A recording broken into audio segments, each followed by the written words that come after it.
ஆதியாகமம் 48ஆம் அதிகாரம். ஆதியாகமம் 48ஆம் அதிகாரத்தை 3 பகுதிகளாக பிரிக்கலாம். பகுதி 1, யாக்கோபு யோசேப்பிடம் நினைவு கூர்ந்த செய்திகள். ஆதியாகமம் 48ஆம் அதிகாரம் 1 முதல் 7 வரை. பகுதி 2, யாக்கோபு யோசேப்பின் குமாரரை ஆசீர்வதித்த விதங்கள். ஆதியாகமம் 48, 8 முதல் 20. கவனிக்க, யோசேப்பின் குமாரரை ஆசீர்வதித்த விதம். பகுதி 3, யாக்கோபு யோசேப்புக்கு சொன்ன செய்தியும் கொடுத்த பரிசும். ஆதியாகமம் 48, 21 முதல் 22. பகுதி 1, யாக்கோபு யோசேப்பிடம் நினைவு கூர்ந்த செய்திகள். பகுதி 2, ஆதியாகமம் 48ஆம் அதிகாரம் 2ஆம் பகுதி, யாக்கோபு யோசேப்பின் குமாரரை ஆசீர்வதித்த முறை. இப்போ இது ரொம்ப நீளமான பகுதியா இருக்குது. கவனிங்க, 8ஆம் வசனம் முதல் 20ஆம் வசனம் வரை நீண்ட பகுதிகளா இருக்குது.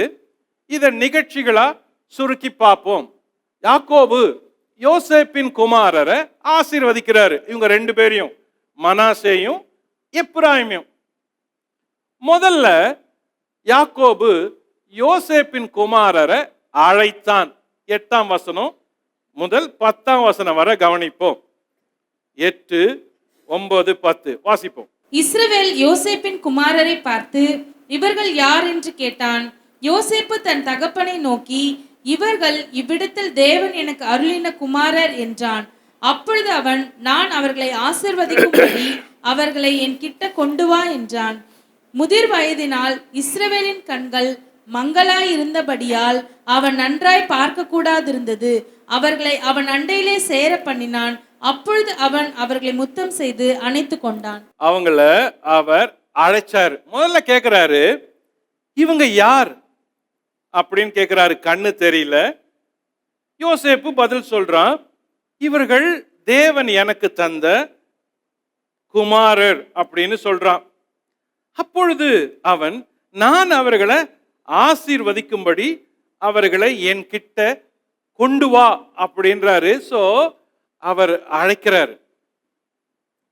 2 பிள்ளைங்க வளர்ந்துட்டு யோசேப்பு அவங்கள கையை பிடிச்சி கொண்டு வராரு.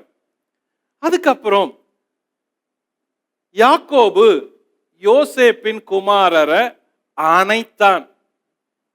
அவங்க 2 பேரும் கிட்ட வந்ததும் அவங்கள அணைக்கிறாரு. அவர்களோட காரியங்களை குறித்து பேச ஆரம்பிக்கிறாரு. 11ஆம் வசனம் முதல் 14ஆம் வசனம் வரைக்கும் பார்ப்போம். இஸ்ரவேல் யோசேப்பை நோக்கி, உன் முகத்தை காண்பேன் என்று நான் நினைக்கவில்லை. ஆனாலும் இதோ உன் சந்ததியை காணும்படி தேவன் எனக்கு அருள் செய்தார் என்றான். அப்பொழுது அவனுடைய முழங்கால்கள் நடுவே இருந்த பிள்ளைகளை யோசேப்பு பின்னிட பண்ணி அவனுடைய முகத்துக்கு முன்பாக தரை மட்டும் குனிந்து வணங்கினான்.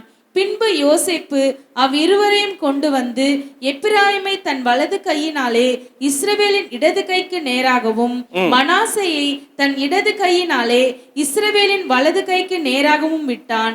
அப்பொழுது இஸ்ரவேல் மனமறிய தன் வலது கையை நீட்டி இளையவனாகிய எப்பிராயீமுடைய தலையின் மேலும், மனாசே மூத்தவனாயிருந்தும் தன் இடது கையை மனாசேயுடைய தலையின் மேலும் வைத்தான். இது படிக்கிறப்ப கொஞ்சம் குழப்பம் போல இருக்கும். இது என்ன செய்யறாரு அப்படின்னு.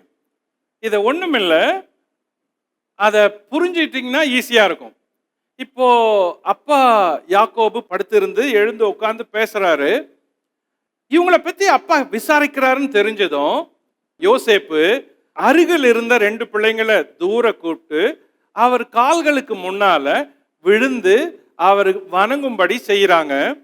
செஞ்சிட்டு யோசேப்பு தன்னுடைய இளைய மகனை வலது புறமாகவும் மூத்த மகனை இடது புறமாகவும் வச்சிருக்கிறாரு. யாரா 2 பேர் வாங்க. 12, 13 12:13 வாசிங்க.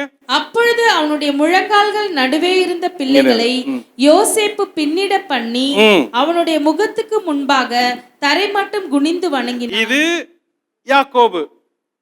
இப்போ நான் யோசேப்பு. இப்போ வாசிமா.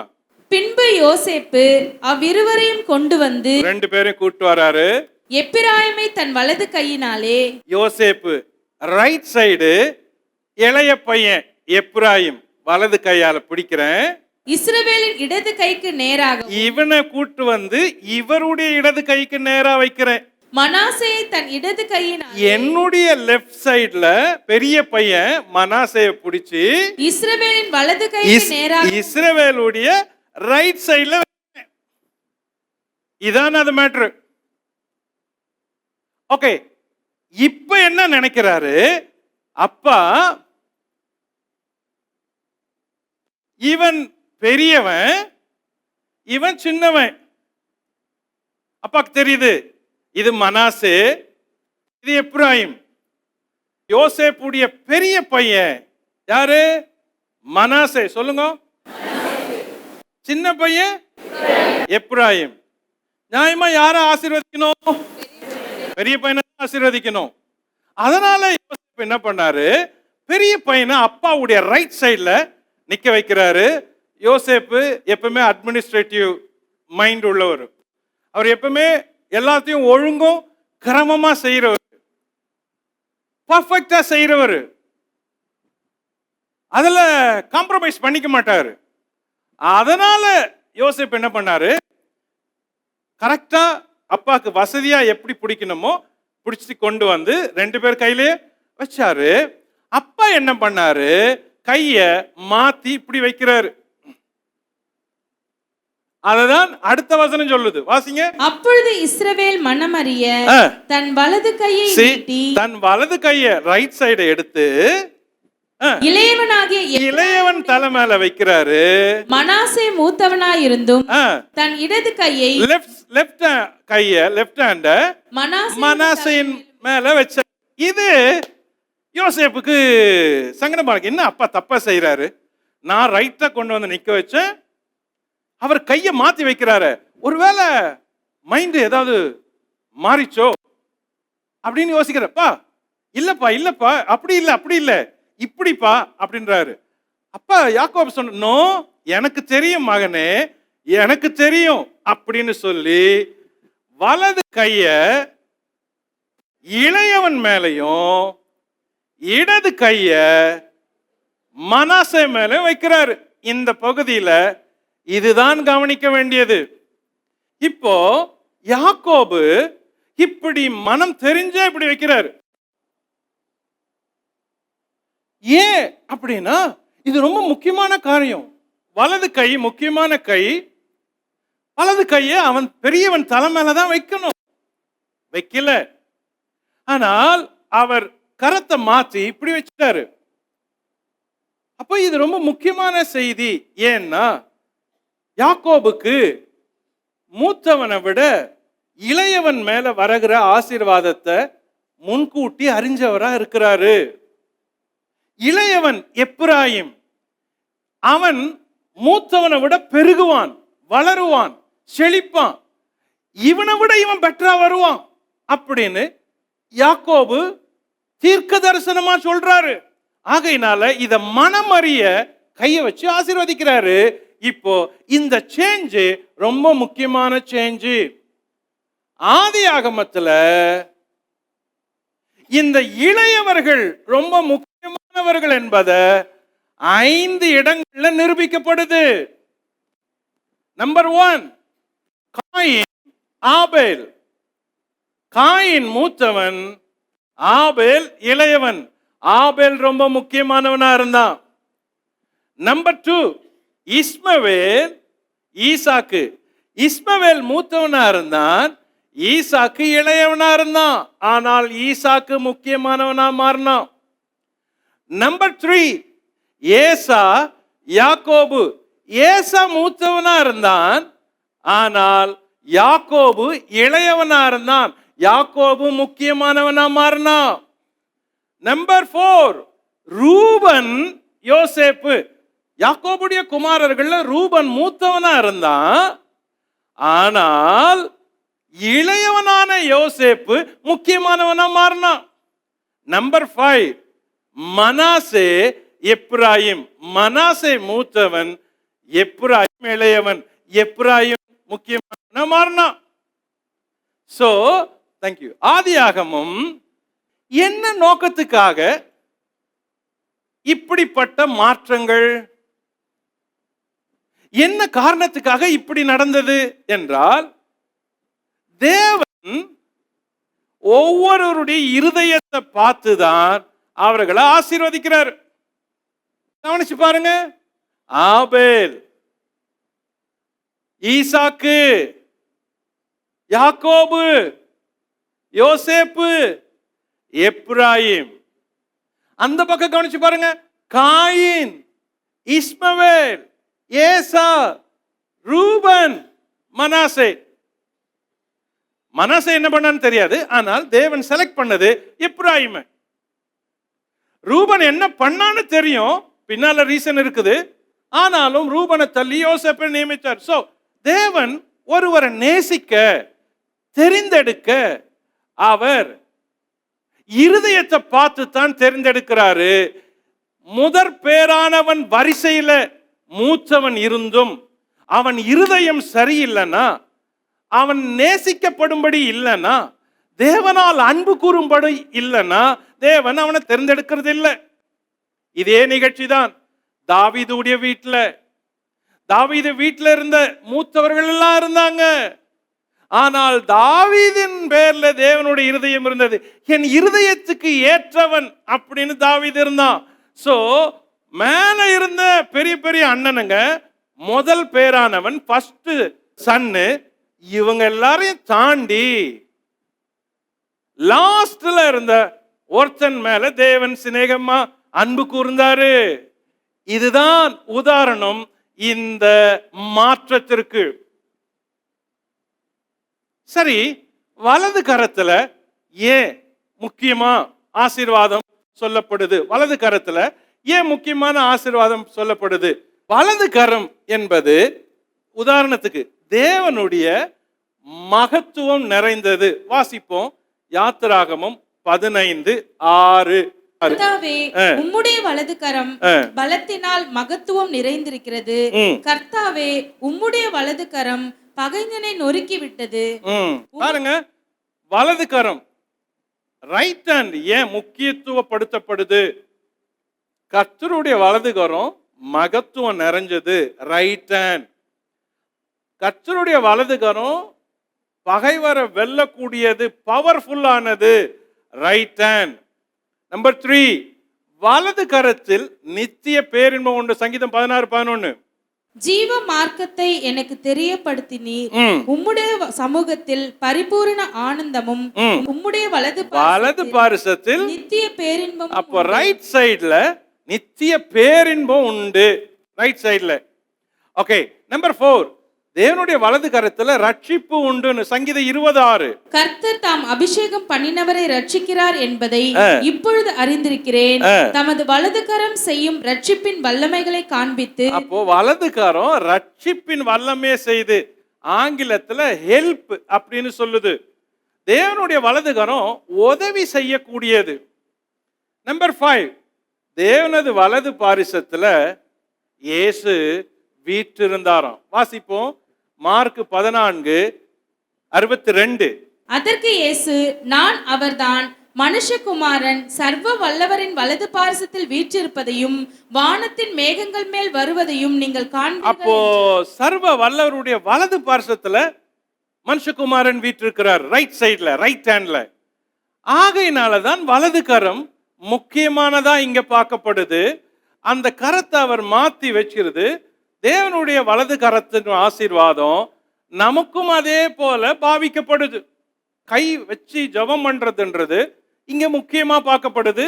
இளையவனுக்கு கொடுக்கப்பட்ட ஆசீர்வாதம் ஏன் அப்படின்னு பார்க்கப்படுது. கவனிங்க, குறிப்பு 1, இளைய குமாரர்கள் முக்கியத்துவம் வாய்ந்ததற்கு காரணம், தேவன் தம்முடைய இருதயத்துக்கு பிரியமானவர்களை தெரிந்து கொள்வதற்கு அவர் இப்படி செய்தார். தாவீது உதாரணம், தாவீது தன் வீட்டில் இளையவனாயிருந்தும் தேவன் அவனை முதல்வனாக தெரிந்து கொண்டார். 1 சாமுவேல் 16:11, சங்கீதம் 89:27.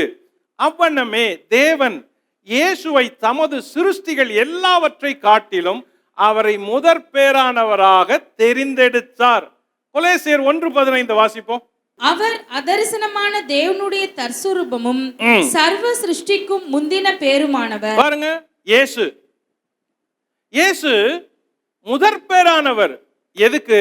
சர்வ சிருஷ்டிக்கும் முதற் பேரானவர். அப்போ தேவன் முதற் பேரானவர்களை ஏன் தெரிந்து கொள்றாரு, இளையவர்களை ஏன் தெரிந்து கொள்றாரு அப்படின்னு. இப்போ தேவனை நேசிக்கிற அன்பு, விசுவாசிக்கிற விசுவாசம், அவருக்கு கீழ்ப்படுகிற இருதயம், அதை தான் தேவன் முக்கியமா பார்க்கிறாரு. இப்போ கவனிக்க வேண்டியது, தேவன் முதல்ல இருக்கிறத விட பின்னால கொடுக்கறத ரொம்ப கவனமா பார்க்கிறாரு. நம்ம எதுக்கு ரொம்ப முக்கியத்துவம் கொடுப்போம்? எல்லாத்துக்குமே ஃபர்ஸ்டுக்கு முக்கியத்துவம் கொடுப்போம். ஆனா தேவன் செகண்டுக்கு ரொம்ப முக்கியத்துவம் கொடுக்கிறாரு. எப்படின்னு பார்ப்போம். முதல்ல புதிய ஏற்பாட்டுல தேவன் எதையெல்லாம் பிந்தின காரியங்களை முக்கியத்துவப்படுத்தினாரு. உதாரணத்தை பார்ப்போம். முந்தின பிரமாணத்தை நீக்கினார், பிந்தின கிறிஸ்துவை நிலைநிறுத்தினார். எபிரேயர் 10:9 வாசிப்போம். தேவனே உம்முடைய சித்தத்தின்படி செய்ய இதோ வருகிறேன் என்று சொன்னார். இரண்டாவதை நிலைநிறுத்துவதற்கு முதலாவதை நீக்கி போடுகிறார். இங்க பாருங்க, தேவன் புதிய ஏற்பாட்டுல செய்யற விதம். இப்போ அது பழைய ஏற்பாட்டுல நடந்தது போல நம்ம நினைச்சு புதிய ஏற்பாட்டுல நமக்கு சம்பந்தம் இல்லைன்னு விட்டுறக்கூடாது. பழைய ஏற்பாட்டுல தேவன் முதல் பேரானவனை வெறுக்கல, தள்ளல, அவர் வேண்டான்னு ஒதுக்கல. இளையவனை தெரிந்து கொள்ள காரணம், is a better than the first born. ஆகையினால அந்த செகண்டை நேசிக்கிறாரு, அவனுக்கு எக்ஸ்ட்ரா அன்பு பாராட்டுறாரு, கிருபை பாராட்டுறாரு, செலக்ட் பண்ணிக்கிறாரு. உங்க வீட்டுல 10 பேர் இருந்தாலும் 10 பேரும் அந்த சிறப்புக்கு வர்றது கிடையாது. கவனிங்க, உங்க வீட்டுல 10 பேர் இருக்கிறீங்க. இந்த 10 பேர்ல யார் ரட்சிக்கப்பட்டவங்களோ அவங்க தான் தேவனால நேசிக்கப்படுறவங்க. அவங்க தான் ஃபர்ஸ்ட் பார்ன் மாதிரி. ஏன் எல்லாரும் இருக்கிறாங்க, ஆனால் தேவனால ரட்சிப்பை பெற்றவங்க, தேவனால தெரிந்து கொள்ளப்பட்டவங்க, நேசிக்கப்பட்டவங்க, முதல் பேரானவங்க. ஒருவேளை 10 பேர்ல 5 பேர் ரட்சிக்கப்பட்டிருந்தாலும் 5 பேரும் தேவனுக்கு முதற் பேரானவர்கள். மனாசே, எப்ராயிம் மாதிரி. அதே மாதிரிதான் புதிய ஏற்பாட்டு காலத்துல விசுவாசிகள் வாழ்க்கையில பிந்தின காரியங்களை தேவன் முக்கியத்துவப்படுத்துறாரு. நம்பர் 1, முந்தினதை நீக்கி பிந்தினதை நிலைநிறுத்தினார். அப்போ பிந்தினது இயேசுவினுடைய புது உடன்படிக்கை, முந்தினது பிரமாணம். தேவன் முந்தினதை நீக்கிட்டு பிந்தினதை நிலைநிறுக்க செய்கிறார். நம்பர் 2 உதாரணம், முந்தின ஆதாம் மண்ணானவன், பிந்தின ஆதாம் வானத்துக்குரிய கர்த்தர். இப்ப பாருங்க, முந்தின ஆதாம் நீக்கிட்டாரு, பிந்தின ஆதாம் ஆகிய இயேசுவை முக்கியத்துவப்படுத்துறாரு. 1 கொரிந்தியர் 15:47. முந்தின மனுஷன் பூமியில் இருந்து உண்டான மண்ணானவன், இரண்டாம் மனுஷன் வானத்திலிருந்து வந்த கர்த்தர். அப்போ முந்தின ஆதாம நீக்கிட்டு பிந்தின கடைசி ஆதாம் இயேசு வானத்துக்குரியவரை தேவன் மகிமைப்படுத்துறாரு புதிய ஏற்பாட்டுல. ஓகே, நம்பர் 3, முந்தின பிறப்பு பாவமானது, பிந்தின பிறப்பு முக்கியமானது. அதுதான் மறுபிறப்பு, born again அப்படின்னு சொல்றது. யோவான் 3:3. இயேசு அவனுக்கு பிரதியுத்தரமாக, ஒருவன் மறுபடியும் பிறவாவிட்டால் தேவனுடைய ராஜ்யத்தை காண மாட்டான் என்று. ஓகே, அப்போ முதல்ல பிறந்ததை விட ரெண்டாவது பிறக்கிறமே அதான் முக்கியம். அப்ப முந்தின பிறப்பு முக்கியம் இல்ல, மீனிங்ஃபுல்லானது, ரியலா எது யூஸ்ஃபுல், நித்தியமானது எதுன்னா இந்த மறுபடியும் பிறக்கிறோமே அதுதான். இததான் மறுபிறப்புன்றோம், சால்வேஷன் என்றோம், இதுதான் ரட்சிப்புன்றோம். அப்போ இயேசுவுக்கு ஒப்பு கொடுக்கப்பட்டு வாழ்ற அந்த அந்த மறுபிறப்பு இருக்கே அதுதான் முக்கியத்துவப்படுத்தப்படுகிறது. உலகத்துல யாரெல்லாம் பிறந்தாங்களோ அவங்க எல்லாம் பரலோகத்துக்கு போறது இல்ல, யாரெல்லாம் மறுபடியும் பிறந்தாங்களோ அவங்க தான் பரலோகத்துக்கு போறாங்க. பிந்தின பிறப்பு ரொம்ப முக்கியம். ஆகையினால்தான் ரட்சிப்பை குறிச்சு பேசுறோம், மீட்பை குறிச்சு பேசுறோம், விடுதலையை குறிச்சு பேசுறோம், சிலுவையை குறிச்சு பேசுறோம், இயேசுவின் ரத்தத்தை குறிச்சு பேசுறோம். ஏன் இருதயத்தை இயேசுவுக்கு ஒப்பு கொடுங்கள் அப்படின்னு பிரசங்கம் பண்றோம். ஏன் சொல்றேன்னா முதல் வாழ்க்கை மீனிங்ஃபுல்லான வாழ்க்கை இல்ல, முதல் வாழ்க்கை பரலோகத்துக்கு அழைத்து செல்லாது. மறுபடியும் பிறந்து வாழ்ற ஒரு வாழ்க்கை இருக்குது, அதுதான் நித்தியத்துக்கு அழைத்து செல்லும். ஆகையினால முந்தின பிறப்பை விட மறுபிறப்பு தான் முக்கியத்துவமானது.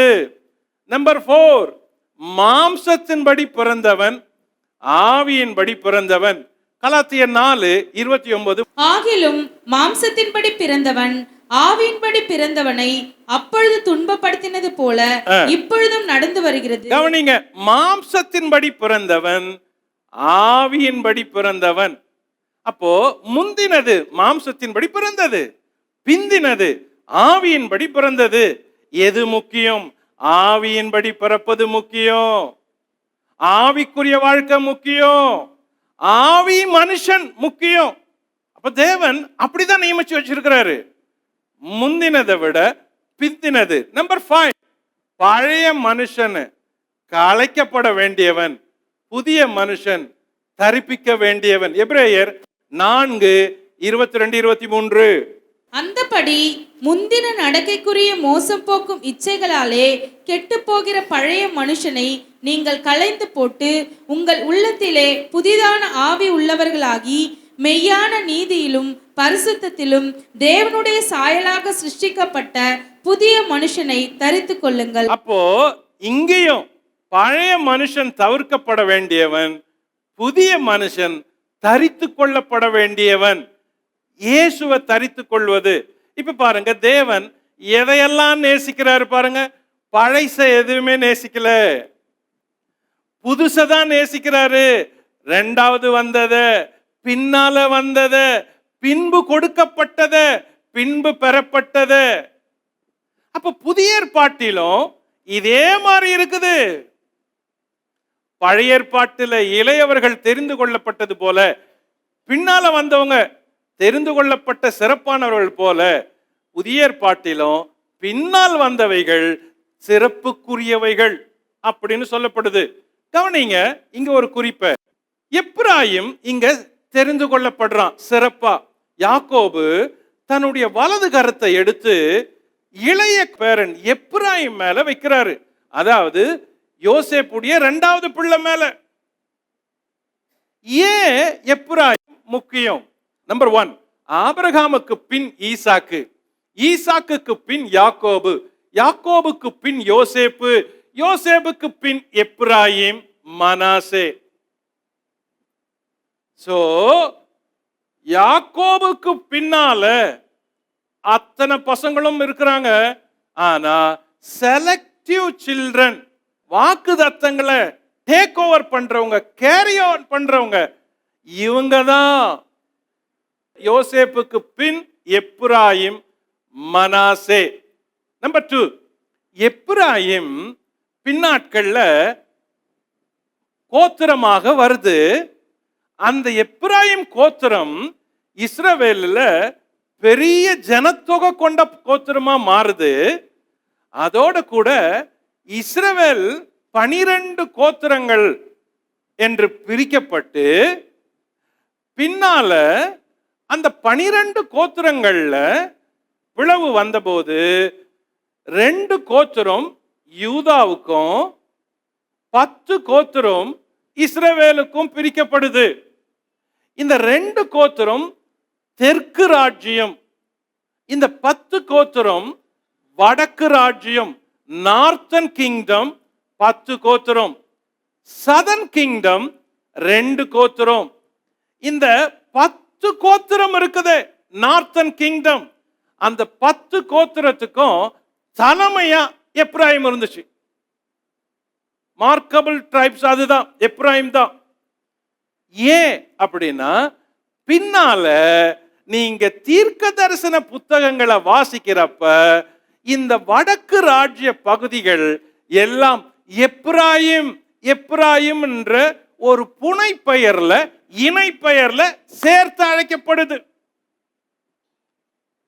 எப்ராயிமே அப்படின்னு சொல்றது மேல இருந்த வடக்கு பகுதிகள் எல்லாத்தையும் சேர்த்து. அப்போ எப்ராயிமுக்கு கிடைத்த யாக்கோபின் ஆசீர்வாதம் நிறைவேறி பின்னால வளர்ந்து பெருகி பெரிய ஜனக்கூட்டமாயிடுது. அததான் யாக்கோபு யோசேப்புக்கு சொல்றாரு. கவனிங்க, 48:19 படிப்போம். அவன் தகப்பனோ தடுத்து, அது எனக்கு தெரியும், என் மகனே எனக்கு தெரியும், இவனும் ஒரு ஜனக்கூட்டம் ஆவான், இவனும் பெருகுவான், இவனுடைய தம்பியோ இவனிலும் அதிகமாய் பெருகுவான். தம்பி எப்ராயிம் அதிகமாய் பெருகுவான், அவனுடைய சந்ததியார் திரளான ஜனங்கள் ஆவார்கள் என்றான். 20 இவ்விதமாக அவன் அன்றைய தினம் அவர்களை ஆசீர்வதித்து, தேவன் உன்னை எப்பிராயிமை போலவும் மனாசேயை போலவும் ஆக்குவாராக என்று இஸ்ரவேலர் உன்னை முன்னிட்டு வாழ்த்துவார்கள் அப்படின்னு சொல்றான். அப்போ 3 ஏன் எப்ராயிம் முக்கியத்துவம்? தீர்க்கதரிசிகள் 10 கோத்திரத்தை சேர்ந்த பகுதியை எப்ராயிம் என்ற பெயர்ல அழைச்சாங்க. உதாரணத்துக்கு வாசிங்க, ஏசாயா 7:8-9. சீரியாவின் தலை தமஸ்கு, தமஸ்குவின் தலை ரேத்சின், இன்னும் 65 வருஷங்களிலே எப்பிராயிம் ஒரு ஜனமா இராதபடிக்கு நொறுங்குண்டு போம். எப்பிராயிமின் தலை சமாரியா, சமாரியாவின் தலை ரெமலியாவின் மகன், நீங்கள் விசுவாசியாவிட்டால் நிலை பெற மாட்டீர்கள் என்று. 17 எப்பிராயிம் யூதாவை விட்டு பிரிந்த நாள் முதல், எப்ராயிம் யூதாவை விட்டு பிரிஞ்ச நாள் முதல், அதாவது யூதாவை விட்டு இஸ்ரவேல் 10 கோத்திரம் பிரிஞ்ச நாள் முதல், அததான் புனை பெயர்ல எப்ராயிம் அழைக்குது. தீர்க்க தரிசன புத்தகத்துல இந்த பெயர் திரும்ப திரும்ப திரும்ப எல்லா புத்தகத்திலையும் வரும். ஏசாயாவில் வரும், எரேமியாவில் வரும், எசேக்கியல்ல வரும், ஓசியாவில் கூட அதிகமா வரும். அப்ப எப்ராயிம் யார் அப்படின்னு நீங்க படிக்கிறப்ப அதை இங்க தெரிஞ்சுக்க வேண்டியது இருக்குது. இங்க தெரிஞ்சுக்கலன்னா தீர்க்க தரிசன புத்தகங்களிலோ இல்ல பிற புத்தகங்களிலோ எப்ராயிமை குறித்து படிக்கிறப்ப யார் எப்ராயிம், எதுக்காக அவனை குறித்து இவ்வளவு சொல்லப்படுதுன்னு சந்தேகங்களும் கேள்விகளும் வரும் பொழுது உங்களுக்கு தீர்க்கிறதுக்கு யாருமே பக்கத்துல இருக்க மாட்டாங்க. அப்போ ஆரம்பத்துல தெரிஞ்சுக்க வேண்டியதை ஆரம்பத்திலே தெரிஞ்சுக்கணும். கவனிங்க, எரேமியா தீர்க்கணும் அப்படி சொல்லி இருக்கிறான். 31:9. அழுகையோடும் விண்ணப்பங்களோடும் வருவார்கள், அவர்களை வழிநடத்துவேன், அவர்களை தண்ணீருள்ள நதிகள் அண்டைக்கு இடராத செம்மையான வழியிலே நடக்க பண்ணுவேன். இஸ்ரவேலுக்கு நான் பிதாவாய் இருக்கிறேன், எப்பிராயிம் என் சேஷ்ட புத்திரனாய் இருக்கிறான். எப்பிராயிம் அது ஒரு பெரிய கூட்டு கோத்திரத்தின் மறுபெயர். இன்னொன்னு ஓசியாக்கு வாங்க, 9:11. எப்பிராயிம் மகிமை ஒரு பறவை போல் பறந்து போம். 7:11. எப்பிராயிம் பேதையான புறாவை போல் இருக்கிறான். ஓகே. 10:11. எப்பிராயிம் நன்றாய் பழக்கப்பட்டு போரடிக்க விரும்புகிற கடாரியாய் இருக்கிறான். 11:8. எப்பிராயிமே, நான் உன்னை எப்படி கைவிடுவேன்? நான் சொன்ன பல வசனங்கள் உங்களுக்கு தெரியாது, ஆனா இந்த வசனம் ஞாபகத்துல இருக்கும். ஏன்னா இது பாட்டுல படிக்கிறோம். ஓகே. 11:9. என் உக்கிர கோபத்தின்படியே செய்ய மாட்டேன், எப்பிராயிமை அழிக்கும்படி திரும்ப மாட்டேன். 11:12. எப்பிராயிமர் பொய்களினாலும் இஸ்ரவேல் வம்சத்தார் வஞ்சகத்தினாலும் என்னை சூழ்ந்து கொண்டிருக்கிறார்கள். யூதாவோவெனில் இன்னும் தேவனோட அரசாண்டு பரிசுத்தவான்களோட உண்மையாயிருக்கிறார். அப்போ இஸ்ரவேலுடைய மறுபெயர், கூட்டு பெயர், 10 கோத்திரத்தினுடைய மறுபெயர் எப்ராயிம் என்று அழைக்கப்படுகிறது. ஓசியா 12:1. எப்பிராயிம் காற்றை மேய்ந்து கொண்ட காற்றை பின்தொடர்கிறான். 12:8. எப்பிராயிம், நான் ஐஸ்வர்யவானேன் ஆனானேன், நான் பொருளை சம்பாதித்தேன், நான் 13:1. எப்பிராயிம் பேசின போது நடுக்கம் உண்டாயிற்று. அப்போ இந்த வசனங்கள்லாம் தீர்க்க தரிசன புத்தகத்துல வரப்ப யோசிக்க வேண்டியது இருக்குது. யார் எப்ராயிம் அப்படின்னு? அவனை நம்ம ஒரு மனுஷனாவும் யோசிப்போம். ஆனா தேவன் பார்த்து பேசுற விதம் அந்த 10 கோத்திரங்களின் கூட்டு பெயரா இருக்குது. அப்போ அந்த 10 கோத்திரங்கள்ல பெயர் பெற்றவனா எப்ராயிம் இருக்கிறான். யாக்கோபு கொடுத்த ஆசீர்வாதம் பலிச்சது. அப்படியே நடந்தது, நிறைவேறிச்சு. நான் பிறந்த நாள் முதல் சாக போற இன்னைக்கு வரைக்கும் என்னை ஆதரித்து வந்த ஒரு தேவன் இருக்கிறார். என்ன முக்கியமான வார்த்தை பாருங்களேன்.